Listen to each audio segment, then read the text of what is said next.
So overall, I thought the show was okay. The one thing I would like from the show is I think that um, I just wish there was more matches where the kind of didn't seem like I knew who was going to win. I feel like the show, everything was kind of predictable. The one thing for me, and I hopefully other people come here in the spaces so we can talk about it.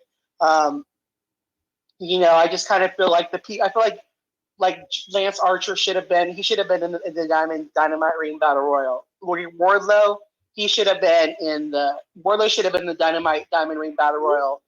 Samoa Joe, anyone who's going after MJF, even Roderick Strong, they should have all been in the Dynamite Diamond Ring Battle Royal. To me, it kind of felt like a match full of, some of AEW Rampage's finest. To me, these are guys that you don't feel are a priority, to be on. These are guys that you don't feel are a priority to even be on, to be on the show a weekly. Then I don't get why they're being booked as people in this battle royal. I just felt the battle royal was booked really kind of weak. So again, it's just kind of, it is what it is.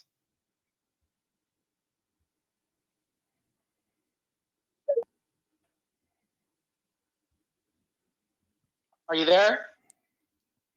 Yeah, now I'm finally here. Okay. I tried to get you to go on StreamYard, so we were there, but apparently you didn't see my message. I can go on there right now. Oh, no, you're good. I can go. No, just stay where you are, and I'll just stay as a speaker here. All right. Did you get to watch the show, or were you out doing errands? No, I was actually at the gym, trying to get back into shape because I gained quite a bit. But I know. I was joking. So just so people know, like we do like we're all trying to do different. We're all trying to do different posts on X, to build up our followers and just to get our engagement going.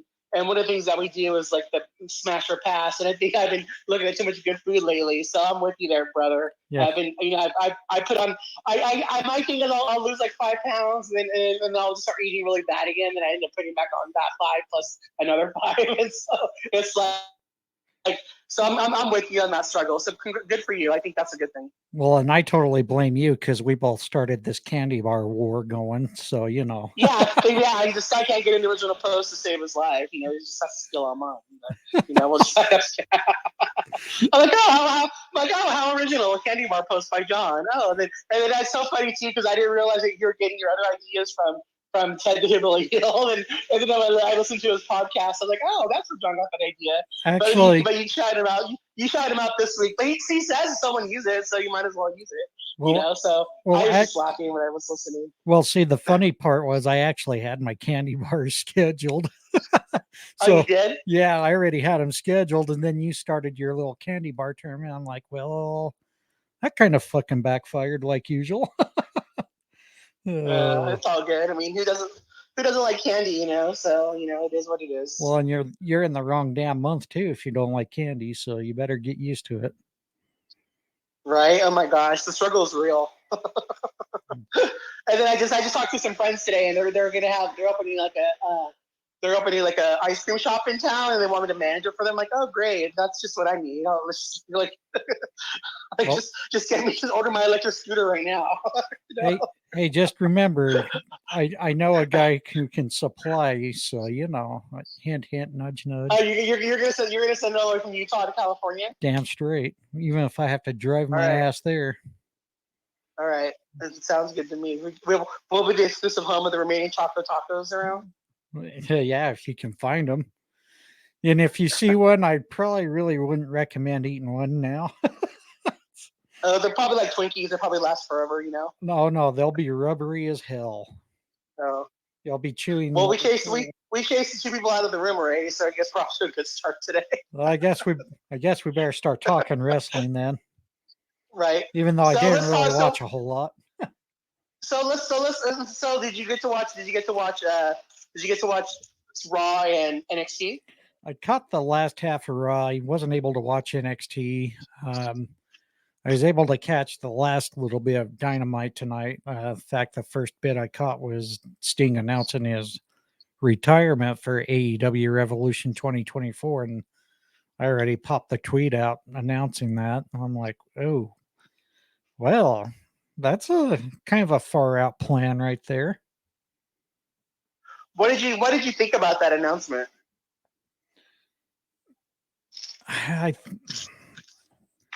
I'm glad he has a plan. I just don't know if I would have announced it. I don't. I'm with you. I feel like it should have been. He should have been putting somebody over. Like he should have like this should have been a surprise, and then he should have had a retirement match, and he should have let somebody retire him. That's my personal feelings. Well, the problem is we've already seen that storyline so many times to have somebody retire them if they lose or whatnot. I mean, yeah, it's awesome he's got that plan in place, but like I said, when it comes to a retirement, I probably wouldn't even announce it until at least 6 months before, or just say, hey, I got plans to retire. Not quite sure when it will be finalized, but eventually it will play out. And it's good for Sting. He's definitely done his due diligence, I guess. I'm trying to find the words to say, but it's going to be pretty cool if he goes out. I'm hoping he goes out in a world championship match or something very meaningful. You think he will? I think a coffin match. I hope not. I mean, Tony Khan has a surprise for Sting next week, so who knows? You never know what that surprise might be. He's bringing the Legends belt back from TNA, and he's going to give him the Legends. Jesus, I've only been back for half a day, and you already make me want to slap you. Well, I gotta make up for all the time that you were away camping in the woods. Well, yeah, my whole up in 4 days. Thanks for bringing that up. But shout out to Nasty Leroy for joining us. Welcome, Leroy. Also, thank you, Ghoul, for coming into our space. Welcome to the Wrestling Fans Insight Post AEW Dynamite. So, what else do you got for us there, Carlos? So I want to just kind of go over really quick, like WWE. The three things for Raw. The things that I thought was really good for Raw, and again, this is kind of something that I want to see more from AEW. Is you had Shinsuke Nakamura defeating Ricochet fighting in a match, and the thing that I loved about this match is that you didn't really know who was going to win. And the thing for me is I feel like both guys needed the win. So I feel like that was just a really well booked match because it's like you didn't know who was going to win, but at the same time, neither guy could afford to take the loss. And that's just something I want to see more in AEW. I want to see more booking like that. Again, like tonight's card was really, really entertaining, but it was really predictable. And then of course, like the other highlight for me with Raw was Bronson Reed versus Gunther. I thought that was a really good match, and I thought they really brought it. And I thought that it was just I thought it was just really well booked, And so then the other highlight for me for Raw was the Judgment Day defeating Cody and Jay for the WWE Unified Tag Team titles. I thought this one really shocked me because on SmackDown last Friday you had the stare down with Cody and Roman, and to me like that was like honestly like that to me was like the best thing I've seen in wrestling in like the last 6 months. Like just that one little stare down, like just brought back all the emotions of WrestleMania. It brought back everything else. And I don't know, maybe they were just putting the titles back on. Maybe they just put the titles on Jay and Cody temporarily, just to get that one little stare down. But I kind of expected that Cody and Jay would be the champions longer than just 9 days. So I thought that was a really interesting booking, and again, I feel like the old thing would be to go play Vince, but Vince isn't around no more. So I guess we got to just start playing Triple H now. But I just thought that was really interesting, just to take the and so I'm really confused by it because I'm just but at the same time as a fan, like it's nice to have storylines that aren't predictable, and so I'm glad that they're bringing back these things like in so many ways, and like I kind of asked the question, they're hinting at a Cody heel turn, but I don't think they are, because it's like are Jay and Sammy going to team together now, and then maybe it's like and then Cody's left out, or Sammy's. There's just so many different ways they can take this, but I really thought that was going to be them being tag champions was going to be Cody's gateway into going back on SmackDown. My other thought about this though is that maybe this signifies that The Rock isn't going to come back for WrestleMania 40, and so now we're getting Cody and Roman again at WrestleMania. What are your thoughts about that, or anyone's thoughts in the room? Yeah, I mean, it's definitely brought back some interest in the Cody Roman storyline. For me, I think they just kind of waited too long on it. I know they played it dead for a little while there, but with Cody playing the political game, getting Jay to come to Raw, unfortunately, KO being sent to SmackDown, which that's a head scratcher. I don't know if maybe they did that to maybe create some more tension there, whatnot, or just avoid to have KO turn his back on Sammy or vice versa. Um, yeah, I don't know. If they can find a way to make it entertaining, go for it. I know the majority of fan base is already entertained by it. I just felt it lost its steam, and I don't know if that one's going to be a hard one to build back up. I kind of still had hopes that maybe they would have Cody's sights on the World Heavyweight Championship. And who knows? We don't know how it's going to play out.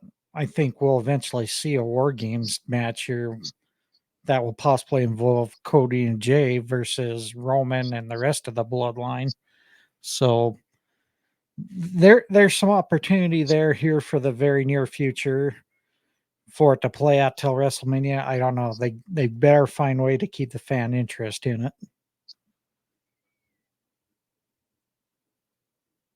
Are you still there? Yeah, can you hear me? Oh yeah, I thought. Oh, you ended abruptly. I thought maybe you got cut off. But Nope. I guess you were just done with your thoughts. Nope. Yeah.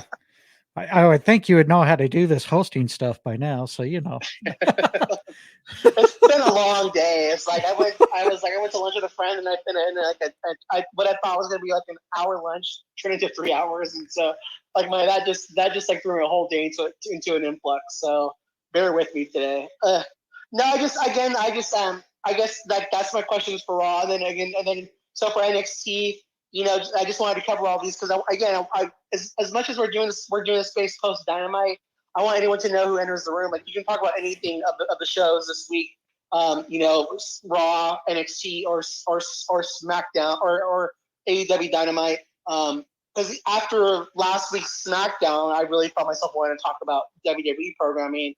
But then today it's like I don't know. I think all three shows delivered. For NXT, I really liked the Bada Bing, Bada Boom Battle Royal. I thought that was really funny and well done. I thought Tegan Knox and Taya Valkyria had a really good matchup. And then I thought Carmelo Hayes defeating Corbin and Dijak was a really good move. I'm curious to see if Carmelo, if Trick is going to be turning on Carmelo.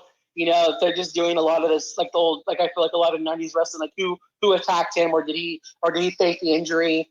There's a lot of intrigue there, and I just think overall NXT does a really good job of utilizing all their talent and stuff like that. The one thing for me with NXT though is I'm not interested in the breakout star women's matches. The only one I really like is Lola Vice, and the other women I just don't feel any kind of connection to them. What are your thoughts about NXT? You're asking the wrong guy because I did not catch it last night. Gotcha. All right. So the guy that's co-hosting with me tonight didn't watch any wrestling, guys. So we're in a good spot so far. But we can start talking about fantasy football. Oh dear.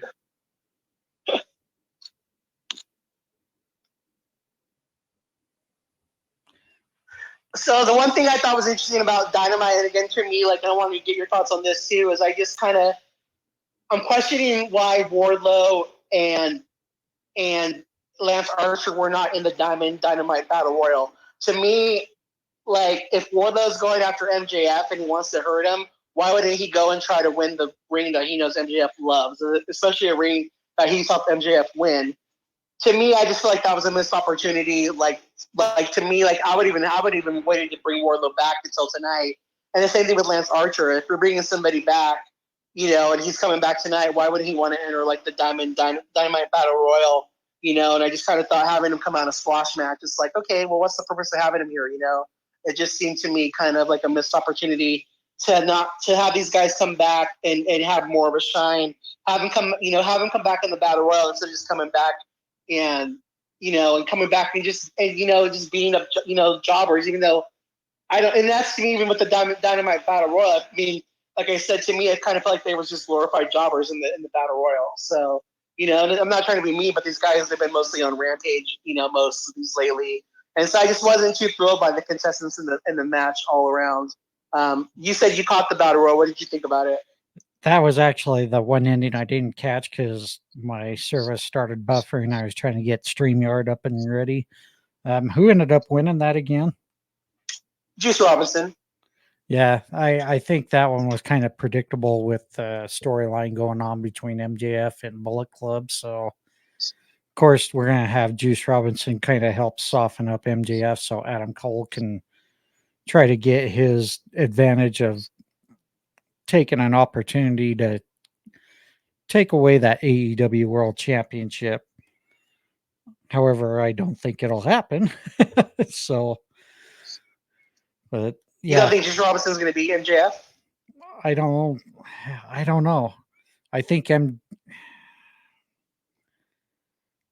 Jay White, if he is around, I'm sure he will be. There is a slight chance Juice Robinson will end up being the second ever AEW Diamond champion, but I don't know. I think MJF wins a fifth. He's on number 4, right? Or is this number 3?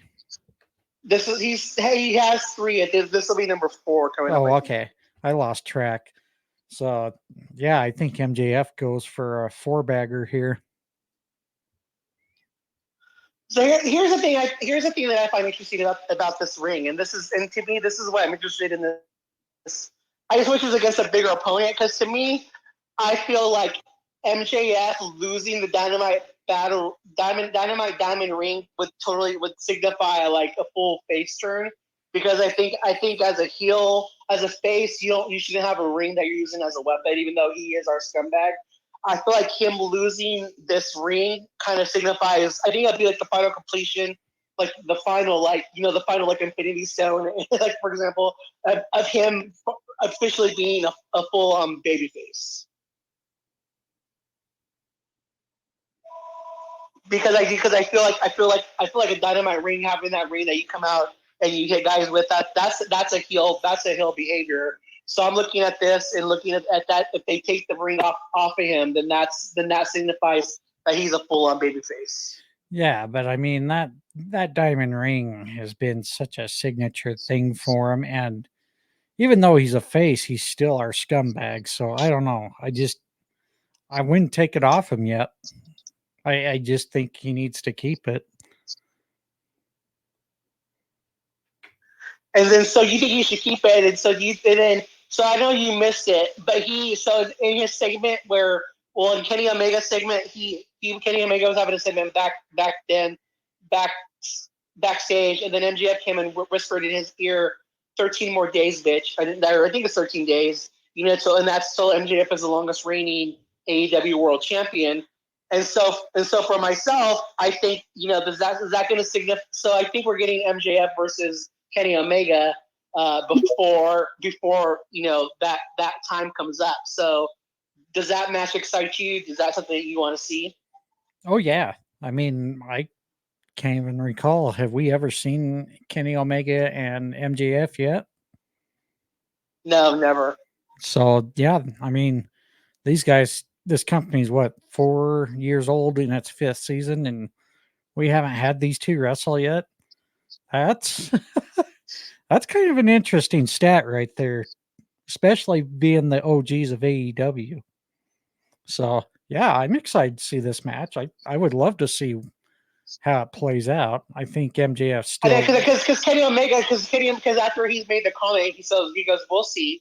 So to me, like that, to me that signifies that they're going to have a match. Yeah, and that would be awesome if it does happen. Yeah. Before we go any further, I want to give a shout out to Nasty Leroy. Thank you for joining us. Also to Ghoul there, but also want to give a shout out to our other two team members of the Wrestling Fans Insight. Heather, thank you for joining us, and also Bryan Ballard, Bryan the Hype Ballard. Welcome, everyone. So when do we think we're going to get the matchup with Alex Abrahantes and Bryan Ballard for the hype man jacket? Oh, I want to see this so bad. Unfortunately, he was not in Salt Lake City, so sorry, Bryan. Were you gonna attack him for him or what? Take the jacket. Well, yeah, I mean, I think Bryan offered me some money on a tweet there. Said, if you see him, go kick his ass or something. And I don't know. I think he offered me something. Don't quote me on that. That might be a fight you could actually win. What the fuck, dude? God damn. You know what? Fuck you, Carlos, you rat bastard. I'll have Heather bitch slap your ass. See right there. You're already asking a girl to fight for you. So that's why I'm gonna talk shit. You can't fight your own battles. Hey, she's my backup, dude. If I go down, she's got me covered. I know that.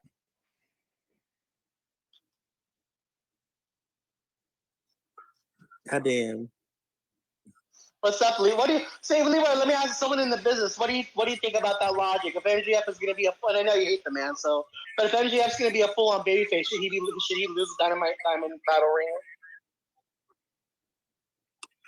ring? You know, I would like to be petty and be like, yeah, he should lose the Dynamite ring as personal, but also as for the storyline. I think if they would do something with it, but I don't know if they would do anything with it if Juice Robinson won the Dynamite ring, other than have him on Collision and taking cheap shots and stuff. But I don't know. I don't know. I'm kind of torn because I kind of like if Juice Robinson would win, he would do cheap shots and he would use it in his own way, and and I think somebody else should be winning it. But at the same time, I think if you're building up him as this guy who's trying to change his ways, even though he's a rat bastard, though, you know, you gotta still gotta keep him, keep it, I guess. But I don't know. I'm kind of torn for as a Booker standpoint. If I would what would I do? Would I let him keep it? Would I let it? I think I'll let it go down to the match next week when they go to Philly, and then I think the few hours before the match, before AEW, before TV comes on, before you do TV tapings, I think you surprised me by didn't have Juice to win, booking wise and stuff. Yeah, that's what I think. Personally, this is on brand, but it is also beside the point. So I'm just in the minority of when a motherfucker do rap bastard shit for many years, and because now Adam Cole is trying to see him as a good person because Adam Cole is a good person.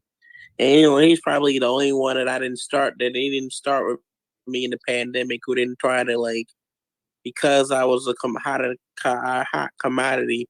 He wasn't trying to come after me. He wasn't trying to say, "Oh yeah, Leroy's on the yard," and he's trying to make his name. So he wasn't trying to call me out like Leo Rush. Now, And because that what it was, he was a very good guy. And I couldn't peck at him. I couldn't be like, yo, people was waiting. People thought like, and Joey thought that I was gonna have a problem with him. But no, like he had no problem with me, and I had no problem with him. Like fan wise, for many years, I didn't like Adam Cole, because he was making rap bastard moves. But like, maybe it's because he has Britt Baker, maybe because he's in a different place in his life. But a couple years ago, hey, yeah, we would have had scrap. We would have had I would have called him all kinds of rap bastard names. But he seems like he's a changed man, and I'm not talking about look at the range man. So, yeah, he's like he's changed. So I can't hate on him. And he's trying to make a rap bastard good person. But you know what? The thing is, for him, with MJF is people are quick to forgive him. I read something that I've been thinking a long time ago that Warlow said. He said, "Bert," and I'm gonna just give you the transcripts. I can't like give you the whole thing, but it was like, I don't know how many people can be so easy to forgive him. So how many? He said evil things. I'll just say rap bastard things that he did. How many rap bastard things that he did, and not only these rap bastard things, the people and the people he care about to me and other people. Some people are like, because he's with Adam Cole and he's really trying, and he thinks because he shed little tears and shared little stories about his life, about being a kid with a disability and kids throwing quarters and him being bullied, they gonna be really on his side. And you know what? I'm not even blaming MJF in this point. Like, he put out the story, the people hook, line, and sinker, they fucking fell for it. I'm like, oh, so y'all just say, so fuck him being a rat bastard though. Like, y'all want to accept him right away. Like, you just got hook, line, and sinker, and you gonna cheer for a rat. I don't get it. Like, when people used to cheer for fucking Hackers Cool Great GCW, I was like, oh, so we really cheering rat bastards. So motherfucker get jumped at spring break, and we still cheering them even more. And they were like, add a kiss. I'm like, ain't this a better blip? Motherfuckers out here cheering for rats. This is crazy. Society there where you live in. But yeah, that's all I gotta say about that. Alrighty. So go ahead, Chris. Pay a little, get a lot. NBStream702.com, the only place you should ever watch anything. How are you, my friends? Good. How are you, man? Thanks for joining us. Yeah, really good. I'm not 2 hours behind. I'm not 1 hour behind. I am one match behind. So don't worry about spoiling it. But I've only got the main event left to go. All right. Well, I think we kind of spoiled it. So I have a question. I have a question for the room before we move on. I want to know, what do you guys think about them? Do you think, because obviously they dropped the storyline with the quarters and with Juice Robinson and MJF, which I think was a smart move. My question for everybody is: do you think that they should have issued some kind of apology on TV, or they should have? Because again, it's like most of the fans are smart, and again, we all kind of know they should have done something. Should they have done something either on?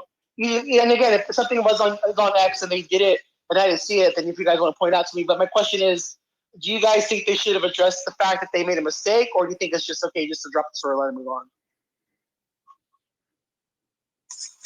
Hey guys, I'll chime in on it. So I always look at situations like this and I'd say, rather than doing the formal out of kayfabe stuff, I feel like it's like bad credit, right? When you have bad credit, you want to get as far away from the bad credit as much as possible, right? That's how you're going to build your good credit. So I feel like rather than hanging around the bad credit, you just show it with your performance, show it with your actions, and eventually it becomes a blip in time. So I think really that is the good route to take to push forward. It doesn't mean they're not acknowledging it, but they're acknowledging it with their actions of what they're doing moving forward.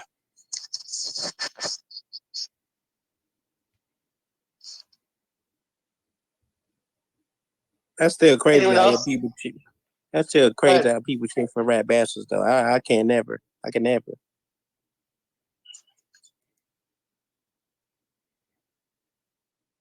But look at the John, do you have any society we live thoughts? in. Go ahead. I just don't know. Look at the society that we live in. So yeah, I'm just saying. Yeah, I have no I mean, thoughts. yeah, no thought. No thought. Honestly, I just again for being a young company, they're starter a company. I personally, again, I think most of the fans that watch AEW are online. I think most of the fans, I don't think they have a big, like following of people who are just casual. I would have liked to have seen it, and especially with what's going on in the news, I personally would have liked to have seen some kind of just acknowledgement, like, hey, we took this too far, and so we changed course. But I also understand, I respect it, like what Bryan said too. I get it. Um, just kind of move on. But overall, I give him kudos for reading the room and moving on from it. So at the end of the day, I guess that's what matters. I just kind of want to get you guys' thoughts on it. I guess at the end of the day, what matters is they moved on from it. But I'll say this. I'll say, I bet you any amount of stuff. I bet you any amount of things, whatever. Or if you don't want to bet, I would just say this. 99%, I know this was not a Tony Khan thing. This is the MJF thing. Hey, and I'm gonna tell you how 100% sure. It's not because I'm close to anybody there. I don't, of course, I don't like MJF. I'm out of the company, but I'm like, I'm adjacent. I hear things, but I know for sure because MJF is such an old school minded, psychology wise person. Uh, he's thinking like, you know what? We're not going to address the thing. And sure, people's like, I was seeing in the comments that people was like, oh, when stuff is a shoot, and MJF is probably really mad that probably happened. No, that promo was probably he probably thought of that whole promo, and I think the only thing that was a shoot was the only thing that was a shoot is only like the stories that he was telling. And the only thing about the quarters, I don't even think that was a shoot. I think that was a very, I don't want to say plan. I'll say that it was a very constructed thing that he wanted to do in storyline, even probably even more. And I don't think the society can handle that, you know. But, we out here cheering for rat bastards, but, it's what it is. But you know what? I shouldn't be a hypocrite because I'm out here being hypocritical. I really am. I'm being a hypocrite because one time in my life, I was a rat bastard myself, and I should be not throwing stones and not be a hypocrite. But still, it's just crazy how we cheering for rats out here. But I learned the error of my ways, so that's just the difference, he's still a rat, I still think that's what it is. But yeah, that's the only thing. The only thing is like they had that promo in mind, and then they realized that what, we was gonna do some more shit, but we gonna back off this. And I'm sure Tony didn't want to do it, and Jim Jeff was like, "Yeah, let's do it." And so it just didn't get the traction that they wanted. So that's just my personal opinion. And I think the part of it too, though, is I think why people root for bad guys is because again, it's like this back to the Stone Cold and Vince McMahon era. It's like everybody wanted to be the guy to beat up their boss. Everyone wanted to be the guy to tell their boss off. So I think like you get to live vicariously through the scumbags. I think that's why fans that's why fans are gravitate to them because it's like they're getting to live vicariously through the bad guy being a bad guy, and I think that's that's part of wrestling. Oh yeah, I get that part, and I even get that part that people wanted to be Stone Cold and they wanted to be up their boss, and then some people wanted to be Vince McMahon and stuff. I get that, but I still don't. I don't trust his thing. I don't trust it. People like, oh, Adam Cole's going to turn on MJF. Well, listen, I think the rat can't hold off his rat behavior. I've been done wrong in my time, lots of times, by many different people. And that's why I'll tell you personally, that's why I turned into a rat bastard. But I looked in the mirror one day and I said, you know what? I'm tired of waking up in weird places. I'm tired of waking up in trash cans and girls' houses and running from dogs and nobody telling me that nobody telling me they're their wife or something. I'm tired of doing this shit. I was tired of it. Tired of getting fucked over. I was like, I'm just gonna try to be a good person that I am. That's what I am, But me, I could see a rat from a mile away. Matt Cardona, of course, and MJF, and anybody else is a rat. My former friend Negative Lee is a rat bastard. He's out here making rat bastard moves at New South. So, these are the things that I can see now into the future. But, people go cheer for your rats. I mean, y'all want to forgive? I just don't get the forgiving part. Like, oh, we forgiving this dude too early?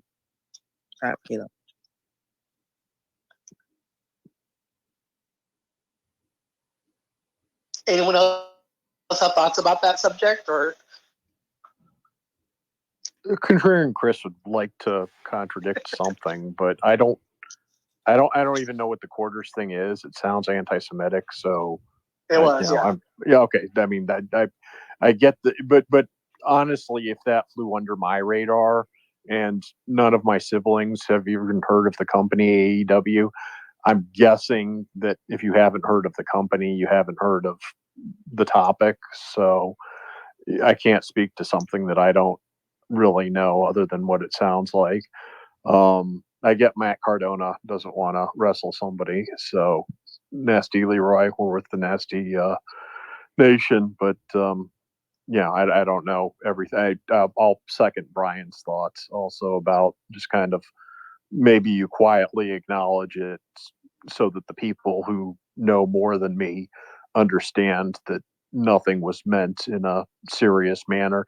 The thing that springs to mind that I do know a little bit more about is when Raven, who Scott Levy is Jewish, put Sandman on a crucifix in ECW. That I can speak to because I understand a little bit more of the anti-Semitism reaction to that. And so they had Scott Levy in character of Raven go out and apologize to the crowd and killed the heat that he just got. So I don't know how analogous the situation I know about is to the situation I don't know. But that's my thoughts. Fair enough. So before the other guys entered, something John and I were talking about was Sting's retirement segment. So I wanted, again, if you hadn't seen Dynamite, Sting came out and announced that Revolution is going to be his last match for AEW.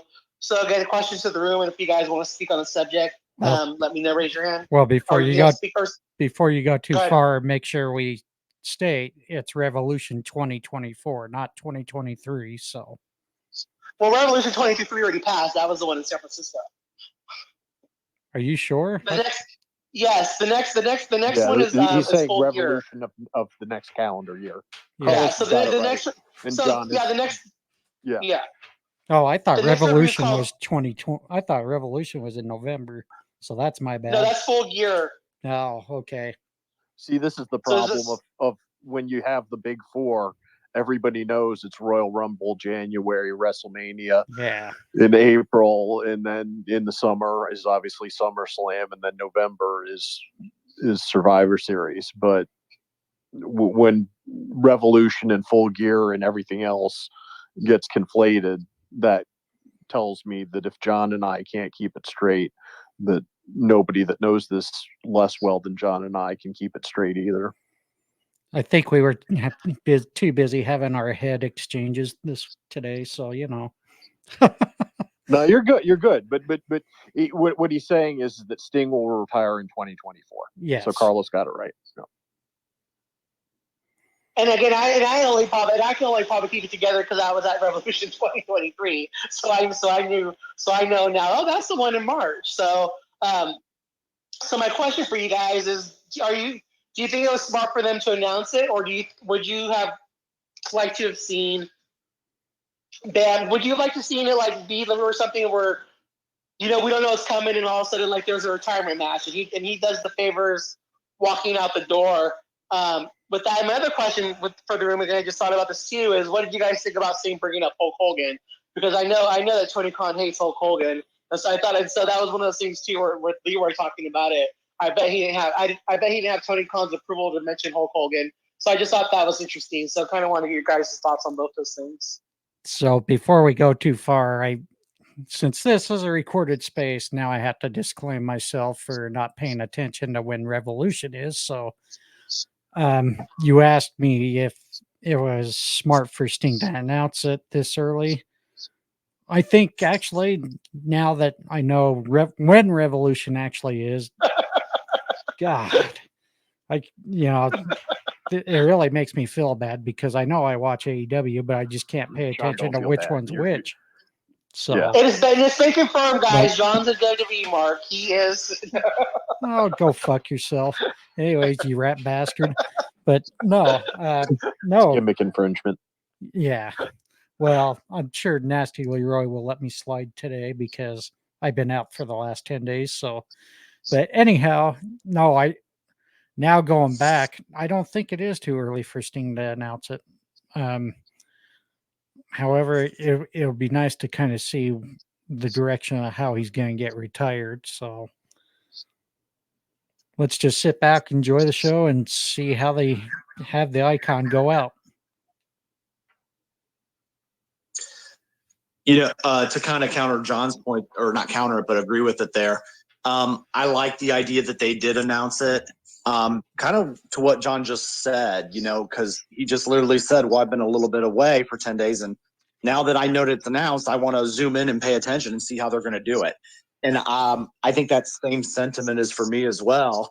I like to kind of see, what is Sting's final run going to look like? Who are the opponents?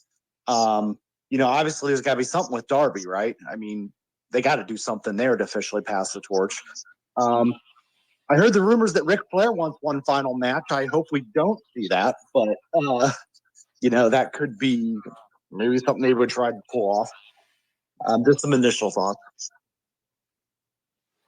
So I guess, so then another thing I was asking, and another question is, what would you guys like to see in his final run? Do you just want to see? Would you like to see him and Darby win the tag team titles? Do you want to see him wrestle in singles? I know he's already stated that he doesn't want to wrestle in singles matches. He only wants to do tag team matches.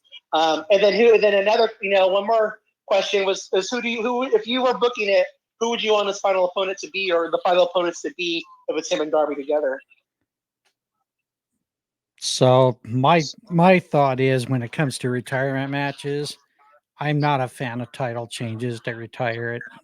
Kind of like what they did with Trish Stratus years ago. I would think to put the protege over or somebody who's up and coming that's getting a nice build, but I would love to see Sting and Darby Allin go for the final match.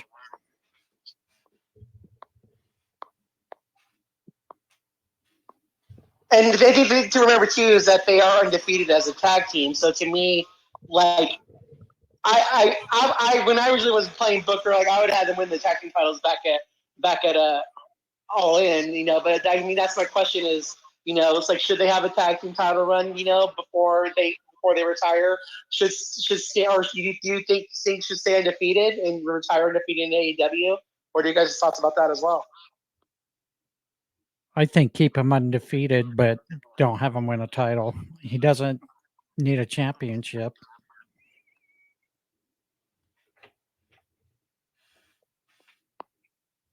And don't you all speak at once? I know. They're all watching Survivor while they're, listening. I agree with you guys. I think that Survivor. he does remain undefeated. I think that's just logical. If he puts over anybody, it does have to be somebody like a Darby, just to, give the final gift to the industry. But I think the main part is to make sure that he's sent off in a great light. And I'm sure they will probably have this already thought out. And they're doing a similar thing, with Daniel Bryan even. We don't have to go there, but I think they're starting to find these stars. Bryan Danielson, sir. Bryan Danielson. Yeah, he is who he is to me. But ultimately, I can see, these guys giving back and help build the AEW brand even more. By the way, shout out to Carlos for letting his teammate talk,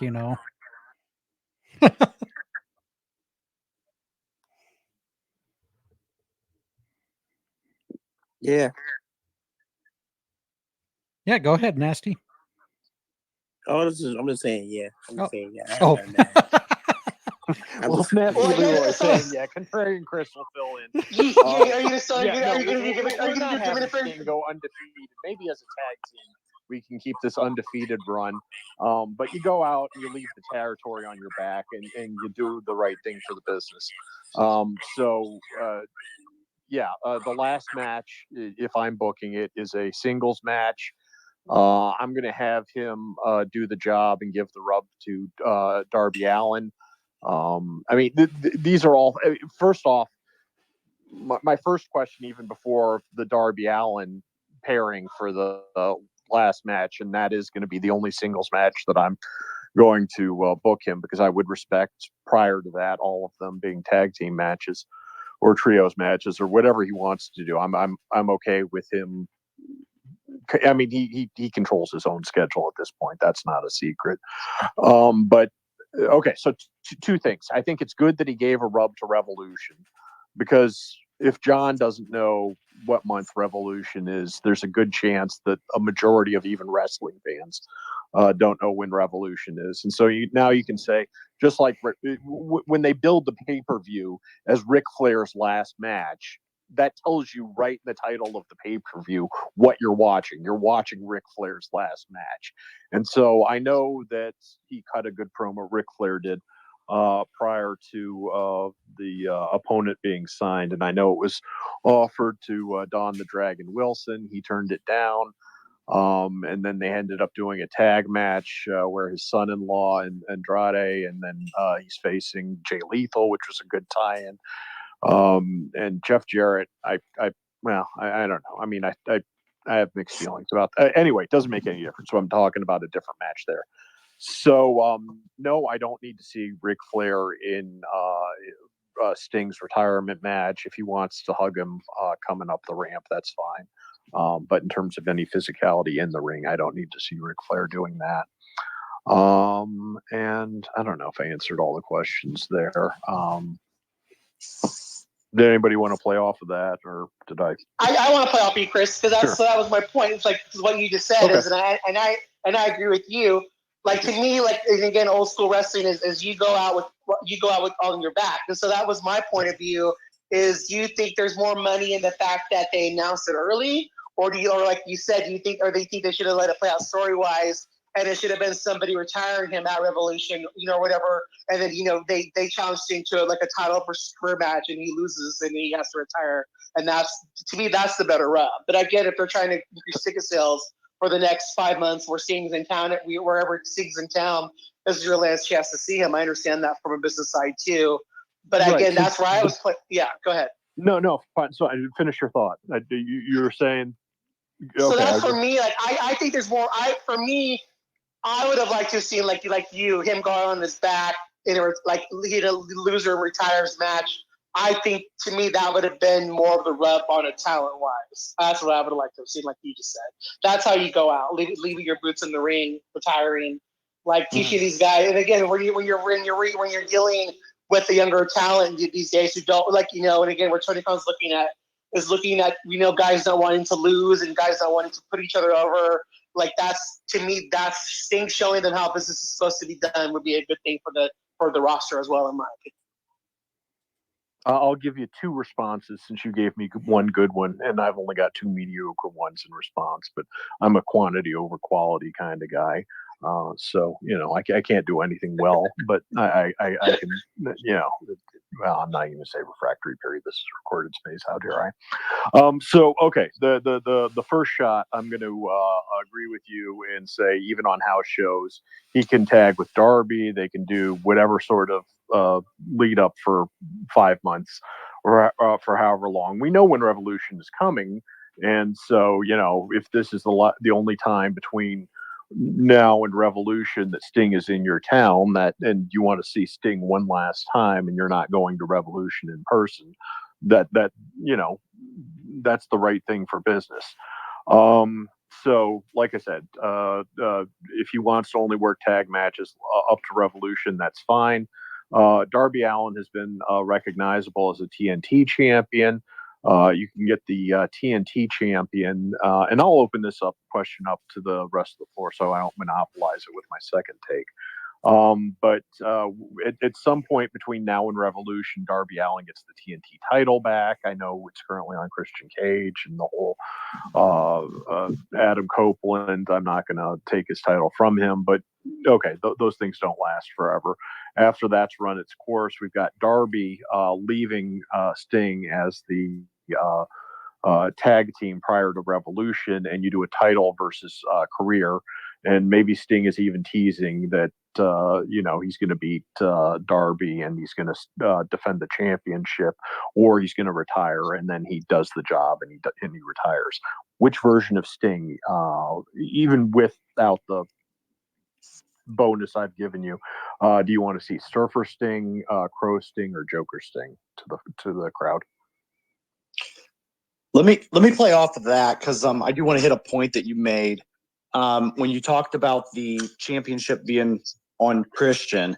That kind of brought into an idea of, I know Sting and Christian have some history from their TNA days, right?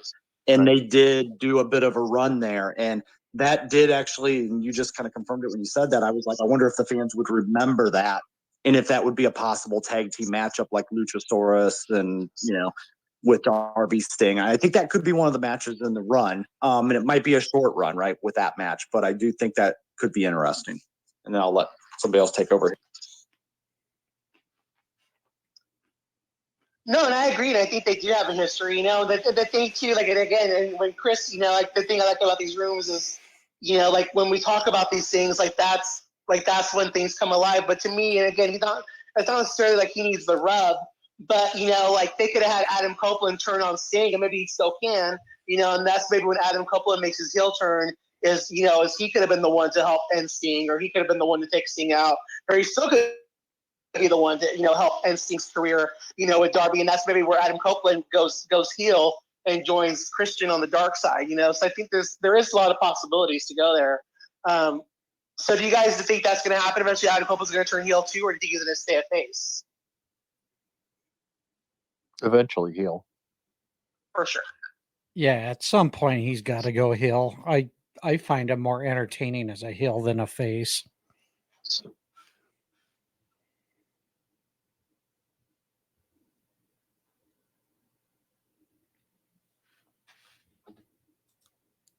And apparently everybody went silent. I know. So really quick, I just want to give a quick room. So thank you to Chris.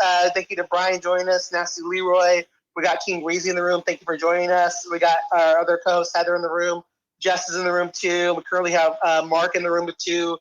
Just thank you guys all for being here again. Just a reset. This is the Wrestling Fan Insight, our Wednesday night chaos wrestling. Our show after AEW Dynamite after space. Goals back in the room. Just thank you guys for being here. One more thing I wanted to touch on. Again, there's just nice people don't want to chat, and that's fine. And so the only topic I had today was the women's 200, the women's top 250 came out from Pro Wrestling Illustrated, and so this is the top 10. So at number 10 you had Jordan Grace. At number 9 you have Camille. At number 8 you have Willow Nightingale. At number 7 Deonna Purrazzo. At number 6 is Athena. At number 5 Tom Nakano. At number 4 is Jamie Hayter. Number 3 is Bianca Belair. Number 2 is Julia, and number 1 is Rhea Ripley. So, and then just for some context, the voting period time for the top two, for the 250 women's 250 is from October 1st, 2022 to September 15th, 2023. So I was just kind of curious. I mean, for me, the big thing of Charlotte not being in the top 10 was kind of shocking. Again, because she did have the women's championship from, I think, I forget when she came back. But I just kind of was like kind of shocked that she wasn't in there. And so again, we have a mixed group of people here, that people that watch all the different, all the different wrestling programs and different, different companies that are out there. So I'm kind of just curious, is what are you guys' thoughts on the top 10? Are you happy with the list? Do you think Charlotte should have been in there? Also missing is, and I mean, again, she was hurt a lot, but we don't have Mercedes in there either. Again, but I love Athena being in there. I think, and I love Rhea being number one. But again, Rhea's also spent a lot of time just being a manager too. So I was just kind of curious as to your thoughts on the women's top 10. So did you say Rhea Ripley was somewhere in that top 10? She's number one. Number one. Oh, okay. I don't know how I missed it because my thing went out on me, but I'm actually very shocked, but very happy for Willow Nightingale making the top 10, to be honest. I think Athena should have been ranked just slightly higher. Rhea Ripley definitely deserves to be number one, but however, Charlotte Flair, she hasn't done much since doing the job to Rhea Ripley there at WrestleMania. So to not have her in the top 10, I think is more than fair. However, I think she can get there back in there real fast if they use her. WWE just hasn't had a need to use her lately until now. So I don't know. I'm not bummed and I'm not shocked to see her in the top 10. Maybe was she in the top 20 at least, or did they not show the top 20?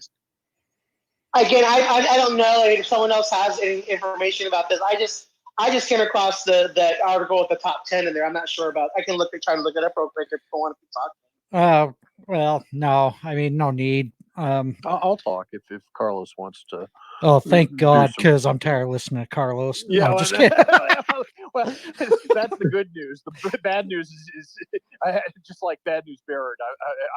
I'm going to bring bad news and be worse. So I got some bad news for you. As low as the bar has been set before me, I'm going to limbo under it. So. I can tag off of last week's episode where Carlos was mentioning the number 17, if you want, and tie that into the women, because we've never had women close out night 2 of WrestleMania, and I'd like to see them be given equal respect. And the flip side of me giving equal respect is I don't give a shit about men's rankings for the year, and so I'm also not going to get upset about somebody being placed inside the top 10 or outside the top 10. Give you some fantasy booking too while Carlos looks it up. Since we mentioned the number 17, Charlotte Flair, 16-time world champion, goes into WrestleMania. We've already discussed how we don't want to see her father in the ring anymore. That doesn't mean he can't wear a teal and gold robe, if you know what I'm saying, ringside, just foreshadowing a little bit of post-WrestleMania celebration. Charlotte Flair wins the 17-time championship on the last day of her WWE contract. Nobody knows she's walking away from Vince. The last shot you get at the live WrestleMania is her father, Ric Flair, opening his blue and or teal is the Jaguars color, and gold robe, and it reveals the T-shirt that says Ashley is all elite. He brings out a trash can, and the most famous trash can dump is no longer Medusa into the WCW show, nor is it Shane Douglas with the NWA title. It is now night 2 of WrestleMania, and she no longer goes by Charlotte Flair because Ashley is all elite, dropping the championship into the trash can that not even Vince knew was ringside. Okay, that's stupid, but I'm gonna play it out. I love the creativity. It's not I happening. do. Well, We're not getting a trash can ringside without production knowing about it. But I'm throwing a swerve in there. Some, and I don't get crazy into the rankings, but they are fun to talk about. It's weird how a lot changes in a year, right? Because here's some names that we didn't see in that ranking. Becky Lynch, Charlotte Flair, Sasha Banks, aka Mercedes Moné, Bailey, right? Like, it's weird how it can change in a year. Even Jade Cargill or Toni Storm, right? None of them broke the top 10, which that is kind of showing that the industry is trying to maybe push those younger, newer talents. Can I ask a question to anybody that knows the answer? When is the period covered? Is it the previous calendar year? Is it mid-year to mid-year? Because to me, if you're going to do an annual ranking, put it out in January so that you have time to digest the December results. Otherwise, do it. If you're more WWE focused, you can do it after WrestleMania to make your WrestleMania to WrestleMania. But otherwise, I have no idea what time period we're talking about with these rankings. Yeah, I believe Carlos earlier said it was, don't quote me on this, I thought he said it was like October 1st, I believe. I don't get that. If you're going to wait until October, why not wait until December 31st? Yeah, and I don't know how long it takes them to compile that list or to put something like that together. It's the same amount of work every year. Absolutely. So, from my perspective, I'm going to pick every match that happened on December 31st back to the previous January 1st and say that's one calendar year, and that's how I'm going to do my annual rankings. So, we can shift this around so that it adjusts to a calendar year, but I'm not, as weird as it is for me to think about non-calendar years and then going to WrestleMania years, anything that's a third option makes even less sense to me. Yeah. Was there any omissions from the list that kind of surprised you? Like, I know for me, maybe a Toni Storm and maybe a Jade Cargill, who's the latest buzz, right? Those two, I was surprised. I'm not saying they have to be top 10, but I was surprised. Yeah, I kind of look at it the same way you do, Brian. I'd have to think about one person versus another because like it's easy to say, oh, this person's a big star and they weren't in the top 10, but then I've got to think about, oh, were they really that active at the beginning of the grading period? And if they weren't, if they were sidelined for the first 8 months of the year in consideration, no matter how well they did the last 4 months, they might come in below somebody who's not as big of a name, but was active all 365 days a year. Last year wasn't a leap year, so I'll just throw that out there. I can't find any information on the other list. I think that's what they want to sell magazines. So again, kudos to the sites for keeping it out. But I can just find little people here and there, but I can't find the 11 through 20. So if anyone sees it or wants to put it in the room, but I can't find it. I'll look it up then. Okay. Sure. Go ahead. Okay. I'll mute myself while I definitely like the list. I like that Willow's in there. I like that Camille's in there, and that's some cool shit.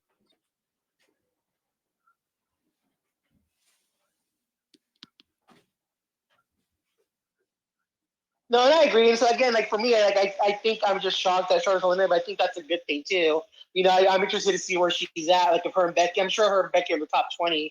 But to me, again, I guess Willow too. I mean, I love Willow Nightingale, but to me, it's like is she just on there by her? Was her work rate? Because she was only the in New Japan Strong Women's Champion for like a month, I think.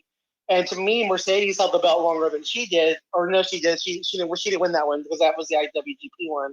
The Willow one again, it shocked me, but I'm pleasantly surprised by it. Again, I'm not. I think that she deserves it. I'm just kind of curious as to why she was in there and other women weren't. But again, no knock. And again, I love that. I love that her and Athena. I think Athena's the best money for what she's doing with the ROH title. I would like to see her be on more AEW regular television. But again, if we're talking about working, Rhea Ripley didn't really wrestle a lot this last year either, if we're being honest about it. I mean, but again, I think her work's enough. But if we're talking about matches, she hasn't really wrestled a lot. She's been mostly in Dominic's side being mom. Yeah, I get it. What you think, Reese? My bad, y'all. I haven't been paying attention. I'm doing some business right now. My bad. So what do I think of what? The PWI, the top 10. Top 10, what? Women's? Say it again. I'm sorry. Well, just the top 10. So we're just talking about the shock that Rhea Ripley's. I'm shocked Charlotte's not in it. But like everyone's saying that she didn't really wrestle a lot, but at the same time, neither did Rhea. You know, and again, shout out to Willow. But the guy's question was, is Willow in there because of her work rate? Because she only carried the New Japan Strong Women's Championship for like a month, I think. So just the general thoughts on the women's top 10. Okay, so the women's top 10, I think Rhea was due to what she's been doing on TV storyline wise and what they've been doing with her creatively, not necessarily for her wrestling. That's why I think she's number one. Because she has her own stable. She's constantly on TV. She's the most entertaining on TV. So I mean, that's why she's there. She's not there because of wrestling. As far as Charlotte goes, I agree. I mean, she should be number 10. She's rarely been on TV. Willow Nightingale, I agree with that. But yeah, that's what I got to say about Ripley. That's about it. But yeah, that's about Ripley. 11 is what we're looking for. Was that the question? Yeah. Asuka was number 11. Do we know where Charlotte was at? So here's what I've got is we've got some notes here. Hikaru Shida is 28. Bailey is 41. Liv Morgan is 38. Dakota Kai didn't qualify. Apparently, they have a minimum number of matches. So Dakota Kai is not on the list, even on the top 250. Jade Cargill is 14th via AEW only. Roxanne is 15th. There are no horsewomen in the top 10, and Ronda Rousey is ranked higher than Becky, and Io Sky is ranked 24th. So that's what I was able to find in that short period of time. Most Dang, of the look sites, at you go. Well, no, trust me, I'm not that smart, but I'd rather be lucky than good. So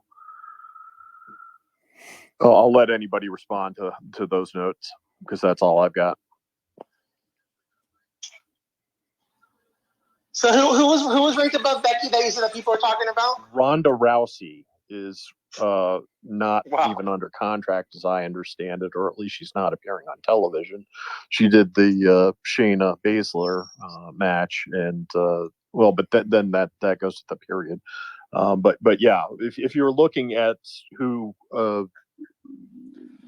exchanged the title, well, the one of the titles that Becky won, Ronda Rousey being ranked higher than Becky when Becky's. I still don't. I'm calling shenanigans. Yeah, I don't know. Again, this is why I don't like to get sucked into this with the men's stuff either. So, like I'm happy to debate somebody in Japan maybe having a different work rate than an American number one and things like that. That's fine for me. But arguing who's 11 and who's 12 or 14 is Jade Cargill, who's getting a push and winning a lot of matches, but her look for the business doesn't match her level of experience, in my opinion. So I don't really care about. I mean, I would rank Asuka higher than Jade Cargill, but whether 3 places higher is correct or not, I don't know. So, Leroy, I have a question for you. What about Trish Adora? Because I have a question. Because Trish Adora, if you guys don't realize this, is she was ranked number 82 in the PWI 500 and that's including with the men. but then she's only ranked number 57 in the women's one. To me, if you're ranked that high in the men's, and I guess it's just the regular PW 500. I'm shocked she's not higher in the women's one. So the question is, Yeah, why is he ranked higher? You say? why she's not ranked higher? If she was, and that's for you. But she's ranked number 82 in the 500, and that's with the guys. Why isn't she higher in the women's one? To me, that just doesn't make any sense. Well, I don't know. I think she should be ranked higher in both. I also think because in many of the lists she's been ranked higher for many of the times. She's also you got the canter for the PWI, women's and men's. She was ranked higher both times. And then you got the Righteous Reds does the the 500 black wrestlers list. Yeah, And she's number 21. Yeah, she was ranked higher last time. I just think it was just like, I think it's I don't want to say the tricks of the trade or like whatever. I think it's just they ranked her higher of the year that she had, and she had an okay year like this year.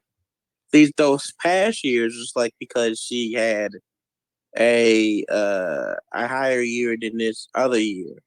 I'm in neither list, and I didn't have a year because I was not existent because I was not in wrestling that much. I was like away.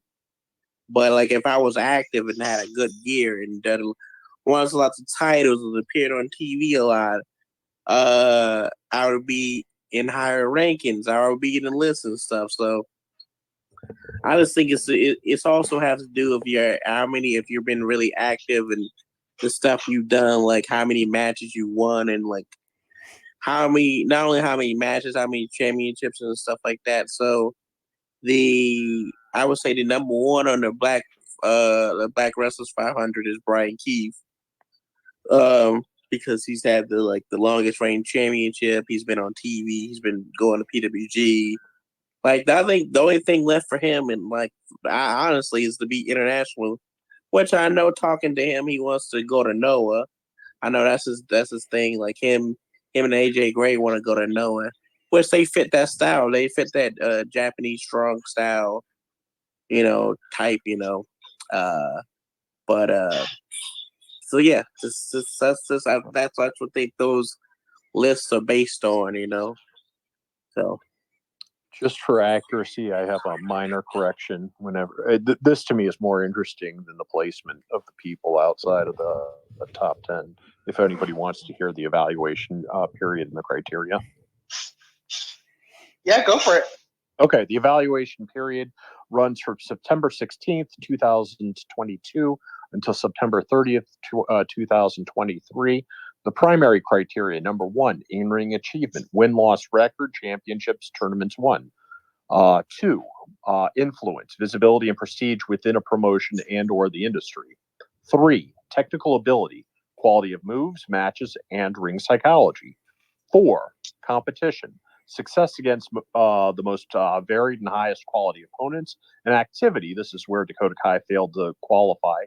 Minimum of 10 singles, non-tag matches total, or barring this, 6 such matches in separate months. Okay, so you can either have 6 months of singles matches or 10 singles for the entire over 365 days. So now at least I can argue based on the criteria that they published, why Dakota Kai wasn't part of the 250, but I would defy anybody to say that they know all 250 people who did qualify and why 249 was above 250 or anything like that. Because that gets to me a little bit silly there. If you're telling me there are more than 250 people above Dakota Kai. Yeah. And I agree with you too, active or not, or even if they only had one match. To me, like that's again, I agree with you with that. Like that's one thing where the criteria thing kind of seems iffy because to me, they should definitely, taking effect just the overall talent of the wrestlers. See, but here's what I don't get. We were talking about Sting and how he only wrestles tag matches now. And so he doesn't qualify 0 out of the 10 matches, much like so the whole criteria, as silly as I thought it was before I found what the criteria was, now it's even easier for me to poke holes in it because I know if you just give me a list and you don't tell me why Rhea's number 1, I'll be like, yeah, okay, sounds right. But now that you tell me these things, I'm like, well, I just ranking 250 people when it's I don't know. Like I said, I don't care about it when the men do it. So and also the do they have 3 separate rankings then, or just 2? Do they have an all women's and all men's and then a combined, or? I think they do. They do the 500, which is again Right. men and women. Okay. And that's again where very few women make it, so that's why I was shocked. Right. No, I get that. I guess the women they must make it off of and I'm guessing assuming intergender matches. That's how they make it because there's not many women on the thing. So again, to me, I'm like, if she's that high in the men's, why wouldn't she be higher in the women's? And then they do the 500 just PWI. I think it might be intergender matches, and then they do the women's one, and then I think they do the top 100 tag teams too. Yeah, I think they definitely. I mean, I think to me, Ronda Rousey, teaming with Kurt Angle in her debut match was pretty impressive, and that doesn't qualify for 10% of the criteria that is required to make the lists. So I don't know, somebody who does a lot of low quality indie work or does only 10 matches not very well, not anywhere that anybody sees them. I just don't know. I mean, the whole criteria to me makes it as lame as I think legacy media can be.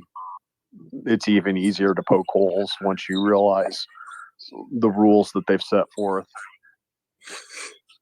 I think if you're not on, like, I always say this to people, if you're not like far as an independent wrestler or wrestler on the underground circuit, if you're not on IWTV, Fight TV, Premier Network, or a fucking or Title Match Network, you won't be seen, because if you're not on those networks, or if your promotion doesn't have a YouTube channel, you won't be seen. It's just simple like that. And then, like, especially if you're not really heavily active, but like I think that's why, like, because this guy, like, I've seen this dude, the PWI guy, at an action show, and he be watching the matches, he be going through it, and I see it, like, so it's like, if you're heavily active in these promotions in these places, and then not only the opponents and stuff, like,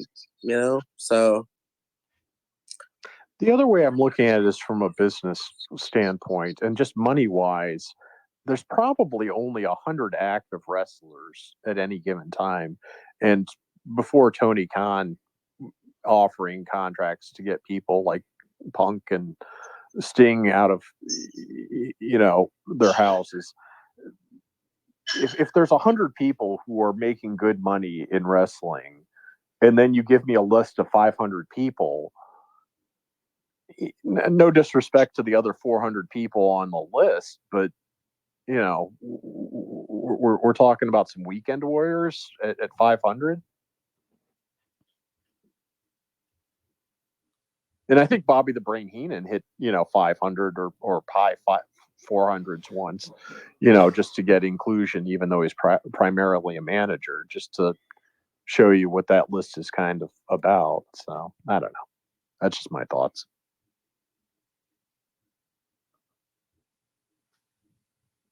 Yeah. All right, Nasty. We're agreed. Anybody who's ranked above Nasty, that doesn't make sense. We're gonna. I'm not ranked because I wasn't active. I wasn't.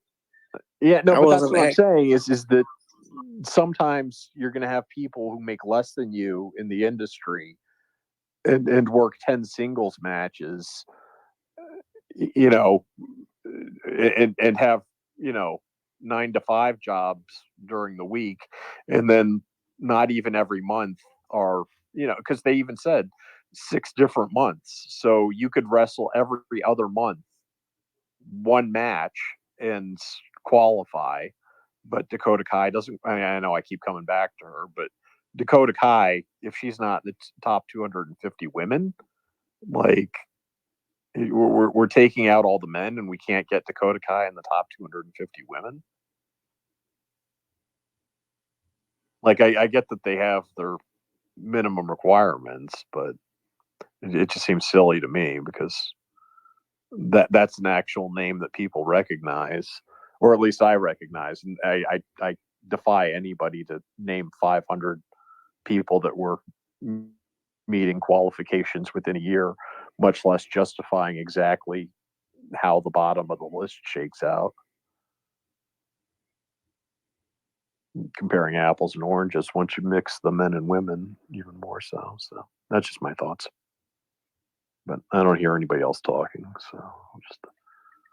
I'm trying not to. No, you're good, talk Nancy. so much.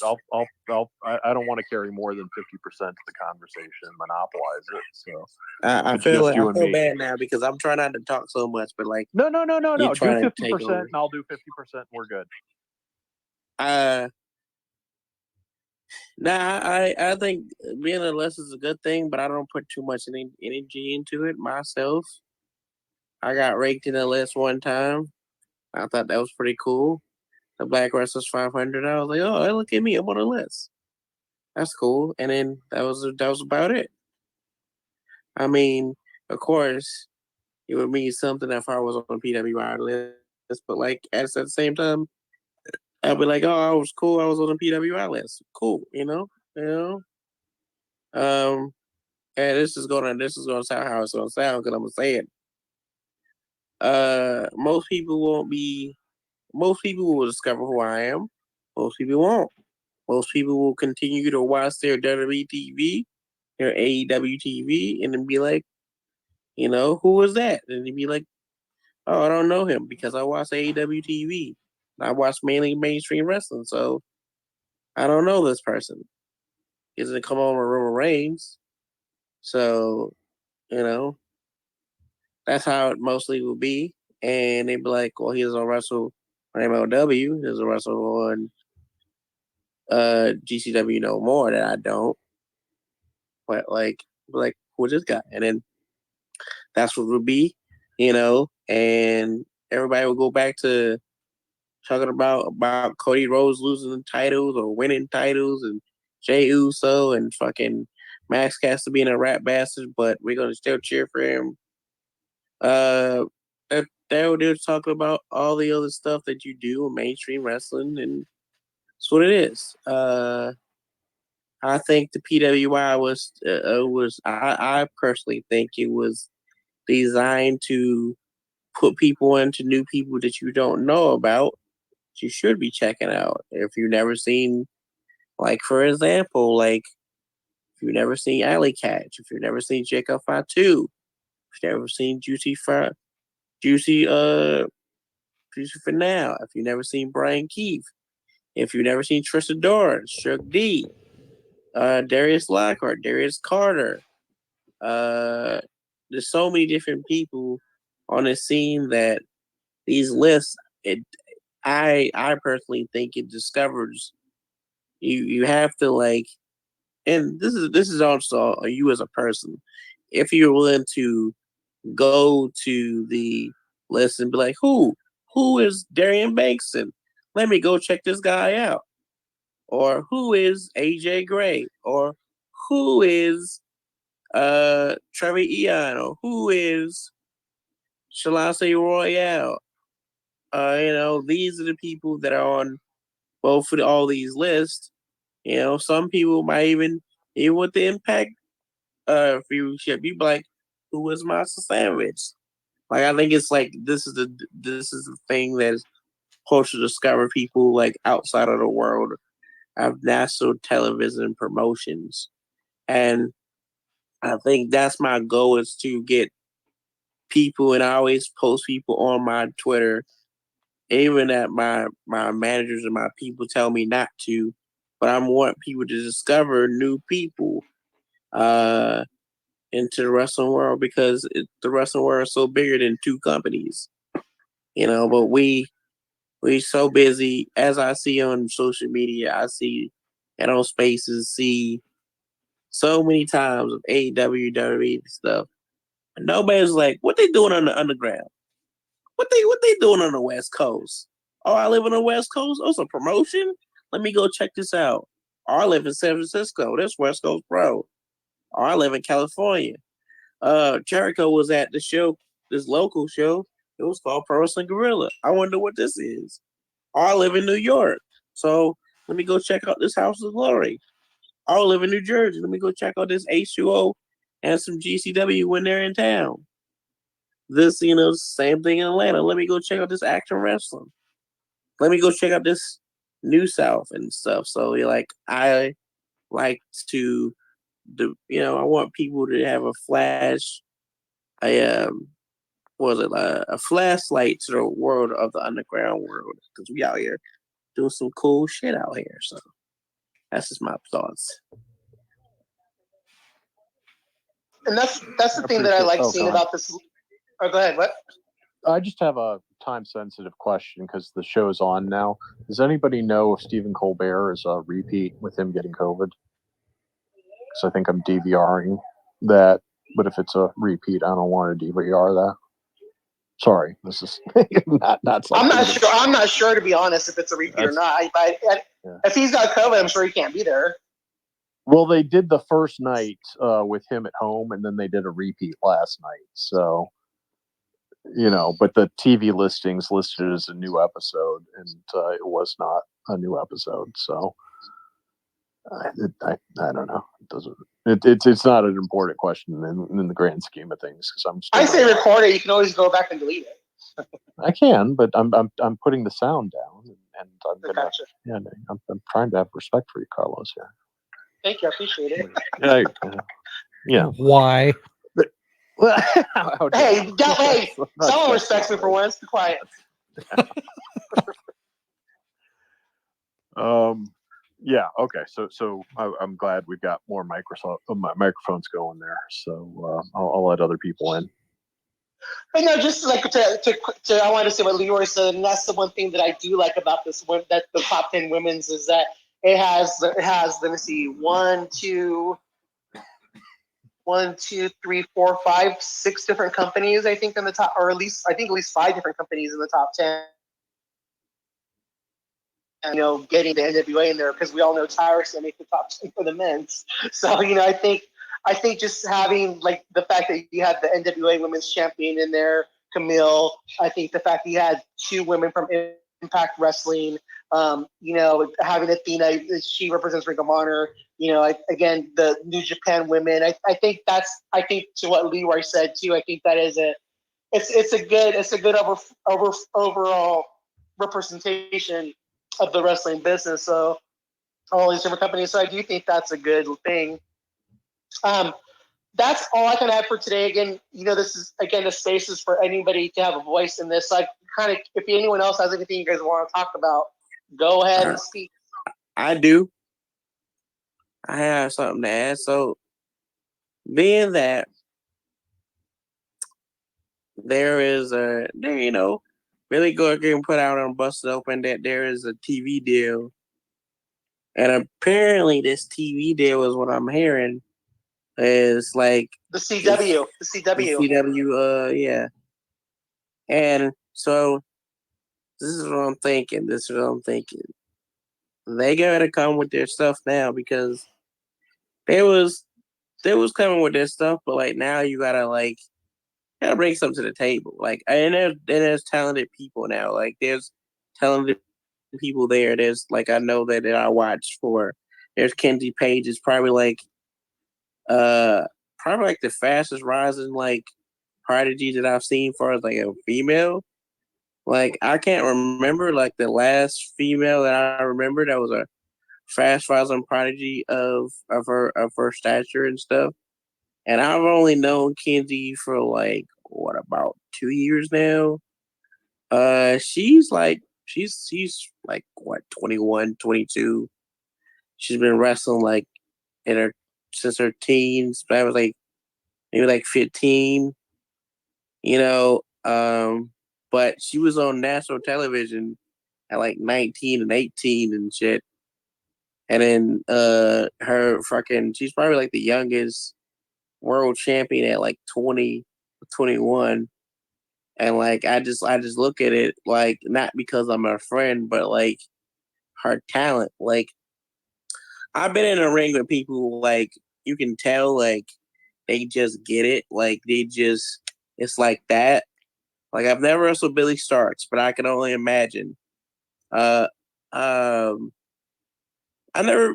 What the funny part is, I was in the same match with her, but by the time I came in, she was out. It's some people just get it, some people just got it, and they just hit it. It just like they just know how to pick it up. And other than her, other than Orlando Perez and people that they got, I think it's only going to hit a certain market. I really think it's only going to hit a certain type of fan. As much as I like NWA to be on TV and I like other promotions to be on television, it's not even you competing with AEW, WWE now. It's now you have to compete with fans watching your show because what do you bring into the table basically now that people can see it? And a lot of people, the funny part is a lot of people don't want to watch fucking YouTube even if it's free. Which is crazy because a lot of people are like, oh, I watched Ring of Honor if it came on YouTube. I don't believe that. Really don't believe like a lot of people watch YouTube because fucking locally here we got MLW. We got locally here and it's on beIN Sports, but it also comes on YouTube. So I watch a little bit of both because it's just good to have both. One comes on weekend, the other comes on Thursday. I usually watch it Thursday. If not, I watch it on the weekend. But like, I don't think a lot of people watch YouTube, even if they say they want it on free TV, even if they don't want to pay for shit. So I wonder is the thing I'm wondering is how are they gonna bring people to watch the NWA? And because the talent's gonna be the talent, and the talent's gonna like. Of course, they got some familiar faces, but like they got pretty much unknowns and some are recognizable faces. I think when people see Kenzie and people like Rolando, they'll be entertained. But who are gonna bring in the people in to the NWA now that you're on a CW network? Now that you're on a national televised network, I didn't know they were on the CW. Oh, okay, go ahead. Are you almost done? You're right. Yeah. So that's my thing. Who are you gonna be targeting? Who is it? What are you bringing to the table? Yeah. Breaking news. For those of you who were wondering if Stephen Colbert is a repeat, he is in fact having a repeat. He did the show with Jada Pinkett Smith with COVID, but is not continuing to do remote shows from home. So I'm only DVRing Jimmy Kimmel and Jimmy Fallon tonight for those of you who are planning on watching shows from my DVR. Hell yeah. This is a very specific recorded space. Are we sure that somebody wants to listen to this? I want to leave a message to anybody who's listening to a recording of this, me telling you which two late shows I'm recording at 11:30, 43 now p.m. At night. There is help. 988. Oh my gosh! Stop. Oh, I'm sorry. It's this. I'm trying to help people, Carlos. I think he was trying to cue you up to start talking. Huh?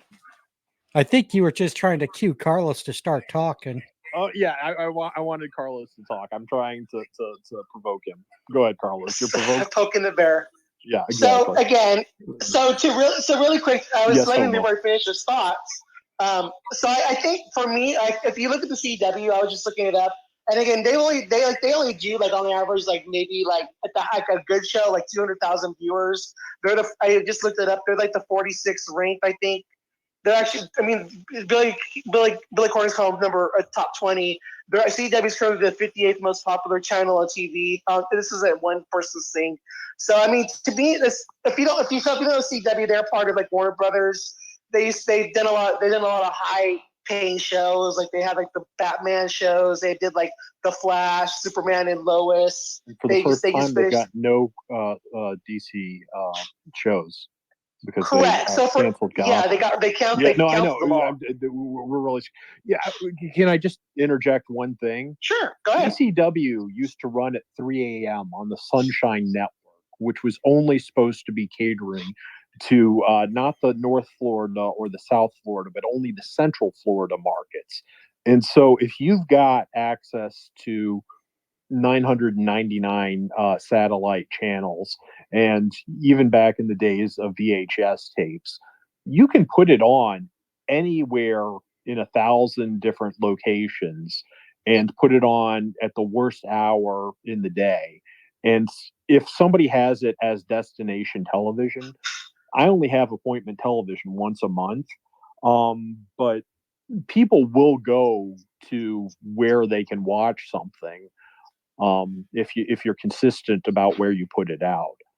So that's just my little thoughts on everything you're saying about the CW is correct. But even if you don't have CW is rabbit ears. So I'm not even asking anybody to pay anything.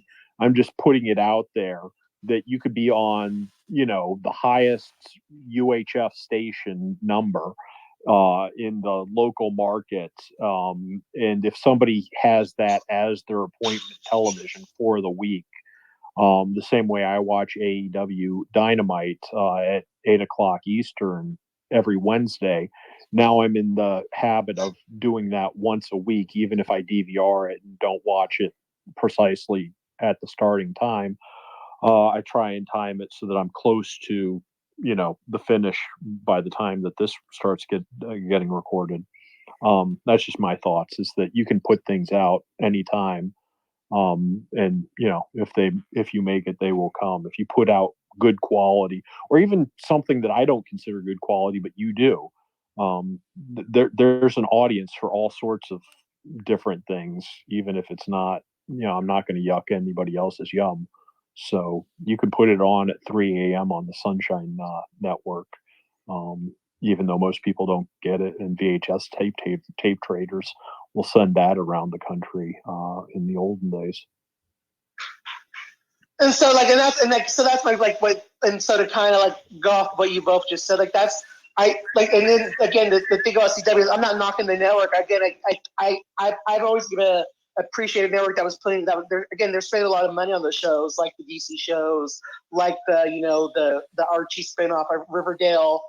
So I commend them. Yeah, Penn and Teller Fool Us. Watch for me. I haven't developed my act yet, but I've looked into how difficult it is to get on Shark Tank versus how comparatively easy. I think I could get on Penn and Teller Fool Us. And Shark Tank, I'm not 100% guaranteed that I could come up with something in a year to get on a Shark Tank carpet.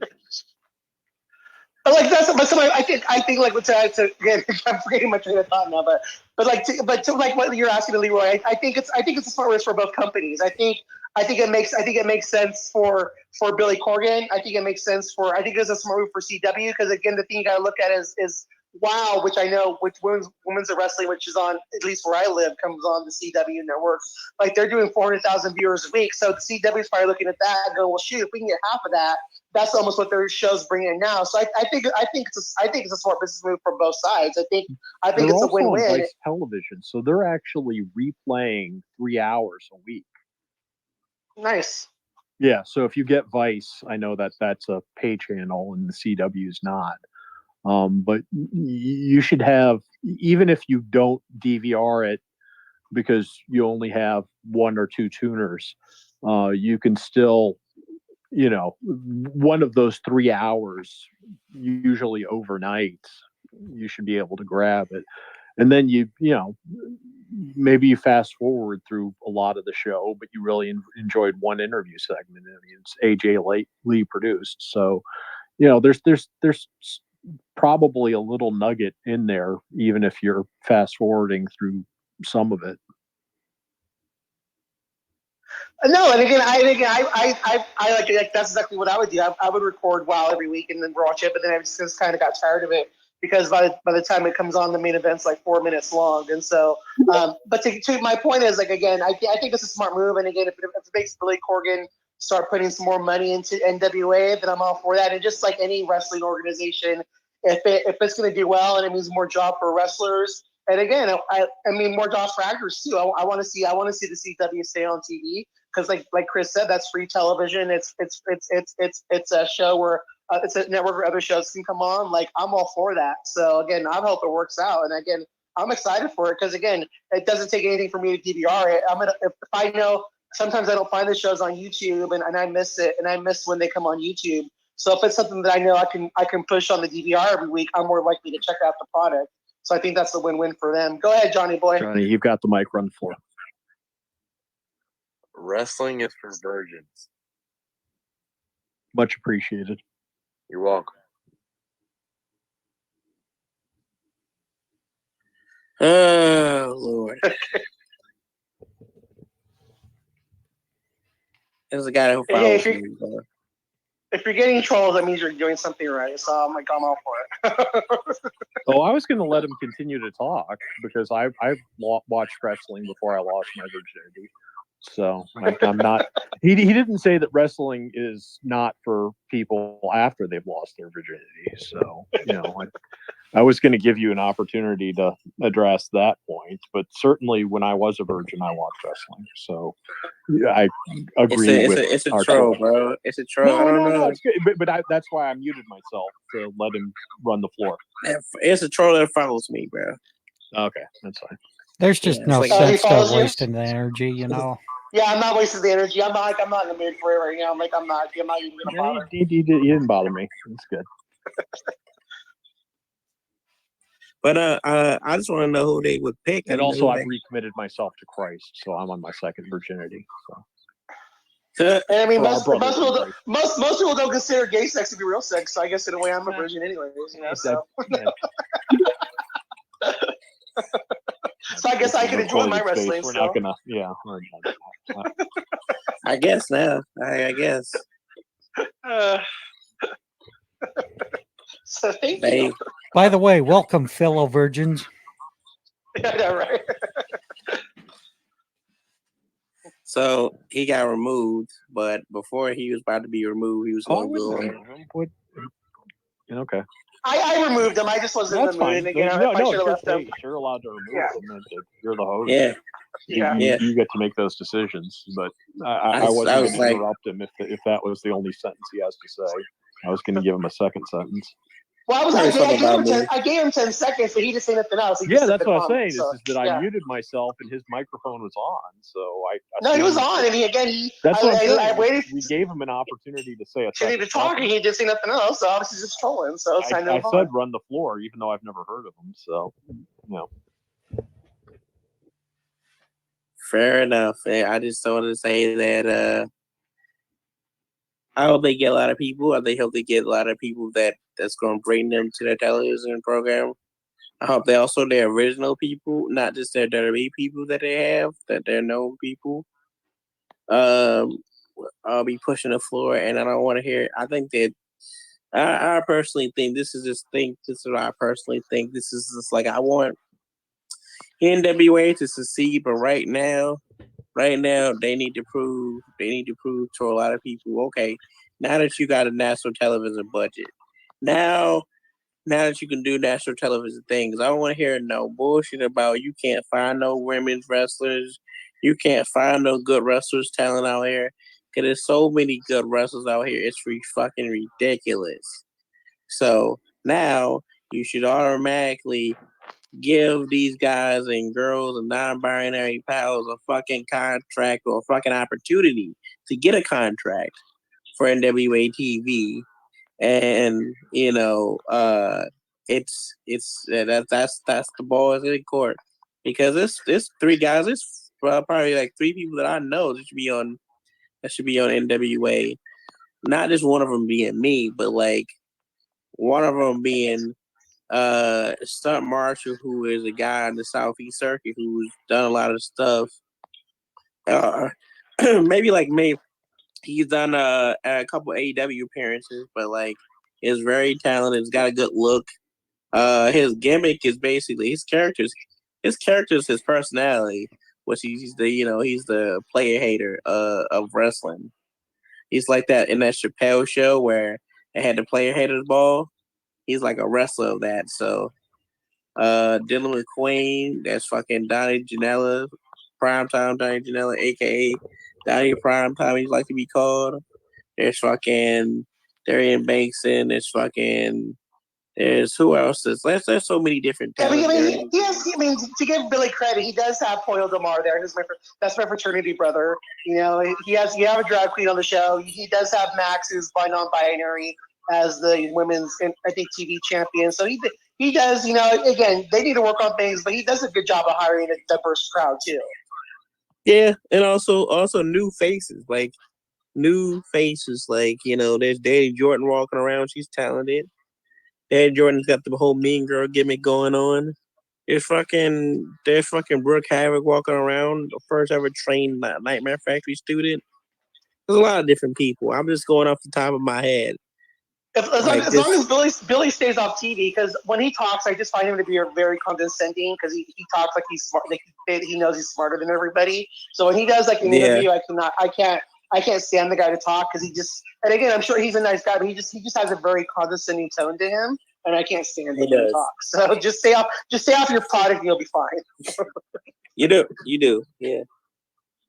Because he comes up very condescending, like he knows better than everybody else, and it's just not good. And again, he's a very artistic person. He's very talented, but he needs to have other people pushing his product for him. Nasty Leroy, condescending means talking down to somebody. I know what it means. I apologize. How dare I? That was very condescending. I shouldn't. I know what it means. Don't be condescending to me. No, okay. You're about to join that MJF Matt Cardona list, Chris. You better be careful. How dare I? It's the Holy Trinity: Matt Cardona, MJF, and Chris Haas. Well, I already know two. Put myself over like that. I already know two titles we'll name this episode. Wrestling's for Virgins, and Chris Haas is a rat bastard. No, there you go. That'll get us some clicks. Yeah, I'm not going to get defensive about it. I think I earned it.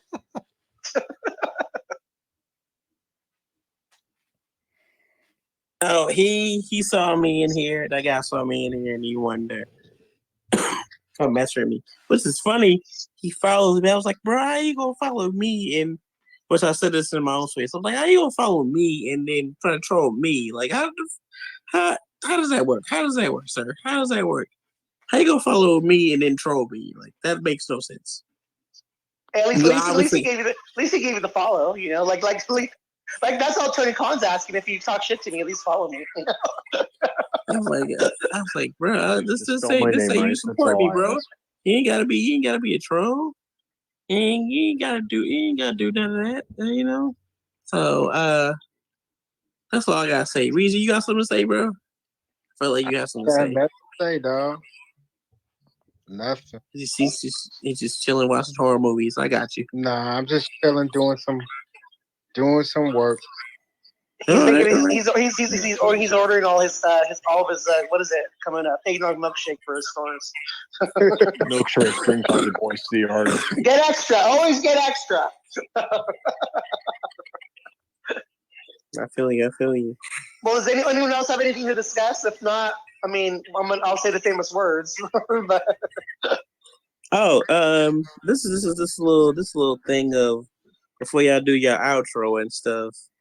I'd just like to say that if you are listening to this space over again, okay, if you live in the near radius of a, if you live in a low radius of a local independent show that's mainly he putting out high quality matches, like I know a lot of people like Carlos, you go to West Coast Pro shows, right? Yeah, and I'm gonna go to the ones in Sacramento, Supreme Wrestling. Yeah, you go to Supreme Wrestling and stuff. If you live in a near area, like this really, and I really like hash this out because it's like I know a lot of people won't know because a lot of people out on what I've learned on this space is like it's all AEW, WWE. That's cool, but like Tony Khan got his money, bro. He got his money. Triple H and all them, they got their money. They got their thing. You gotta support small business. You gotta support independent wrestlers because you never know who might be on the next TV. And it's also if you like music, it's kind of like supporting the artist from like the ground up. Basically, you're supporting and watching their journey. That's always what I say.